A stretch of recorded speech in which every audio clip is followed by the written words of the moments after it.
I have never in my life ever felt defined by the things that happened to me or the things that were happening around me or to my parents. This is not to say I didn't empathize with them or I didn't love them or I wasn't saddened by it, but I never like defined myself as this unlucky kind of person.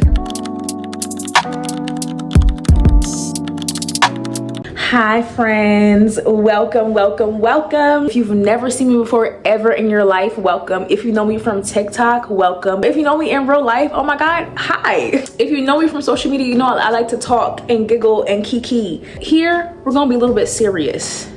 This is gonna be a serious page. We're talking about shit that matters, hence the title of the page. This is gonna get serious, so get a good drink. This is my boba. This does not fit into my macros, but honestly, the world could end tomorrow. As you can see from the title, today we are talking about joy and resilience. And a lot of the time you don't think of these two words as being synonymous, even going hand in hand. Something to be said about the girl or the woman that is always applauded for being so strong. People would say I was so strong for being able to, get through the things that I was going through. But like, what does strong even look like? As a kid, I didn't really have the option to be a kid. I was a kid that had to grow up very quickly and I was applauded for it. I had to be an extra parent to my siblings. My parents were always in the hospital and someone had to look over my siblings. My mom was very sick. My dad was very sick. My dad used to tell me that he would not live to see me graduate high school. And he died when I was 17. You see how strong the things that you say are? I was in a parental position for a lot of my childhood. We lived in this broken down, dilapidated house. Like the pipes were bursting, the roof would fall down, holes in the walls, and the wind would blow and it would be cold. The wind was like an extra person in the house. You know what I'm saying? But I never felt defined by my circumstances. I always knew that like this had nothing to do with me. I would hear people say, God damn, girl, you have horrible luck. Who's out to get you? But it never really felt to me like, life was coming down on me. I always was able to separate the bad things that were happening around me from me. I never felt defined by my circumstances. I always told my God, she's such a good kid. You have such a great daughter. She's so grown up. My parents used to say I was 8 going on 80, 9 going on 90. I kind of internalized that. I was like, okay, this is good. Like they enjoy the fact that I act like a grown up, even though I'm a kid. I was cooking and I was cleaning and I was doing all the things that a parent would do to take care of my siblings. And people would be like, oh my God, that poor Morgan. And I would honestly really resent that. I'm not someone that needs pity. Like, don't pity me. I always resented that. I always felt like I always had a reason to be happy in my life. I never felt defined by the things that were happening to me. True resilience isn't about surviving. It's about reclaiming and finding joy. Real resilience isn't about numbing yourself. And that's the way people make it seem. She's resilient. She's just, immune to everything. She's numb to everything.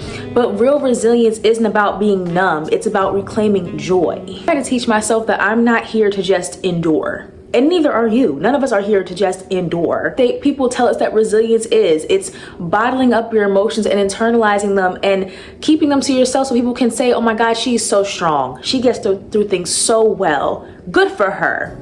Always knew that I deserve good things, so I could never sit and let despair just take me over. And honestly, that is the easiest thing. The easiest thing that you can do is to give into despair. Because why even put in the work to try to be happy when you can say, wow, my life is going to hell. My life is going to shit. I guess life sucks. That's the easiest thing to do. I cannot control my mom being sick. I can't control the roof falling down when I'm 12 years old. I can't control what my dad's kidneys are doing, but I can control how much joy I bring into my life. You don't have to carry everything. You don't have to just survive. Taking the time and making the space to find a reason to be happy in your life. Even though something is going on, there's always a reason to be happy. No matter what, I promise. There's always something to smile about. What Kirk Franklin say? Even though it hurts you, I smile. I know God is working, so I smile.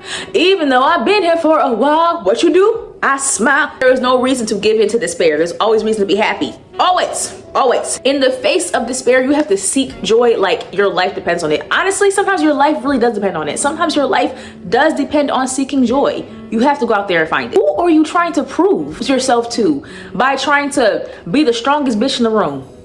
Bitch, if you don't go outside, look at a rainbow, go hug your friend, tell your mom that you love her, go to a puppy store, go to the bookstore, get a nice meal, and talk about it. Get a therapist, talk to your friend about it, but there is no reason for you to sit there and act like you gotta go it alone. You don't.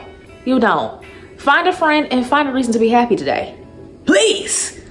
Jesus. You're not too sensitive for wanting softness and joy in a world that wants you to be hard and strong. You're not too sensitive. You are a regular human with regular, beautiful feelings and wants and needs, babe. In that feeling joy, you have to realize that that is the strongest thing that you can do. If you're also the eldest sister, the eldest daughter of a family that went through some shit and it really kind of all fell on you, you're not alone and you're not too sensitive for wanting good things in your life and for wanting softness. You're a regular human. All right. If you enjoyed this video, please like, comment, and subscribe. Share it with your friends. And I can see you guys next week for another video where we talk about shit that matters. Bye.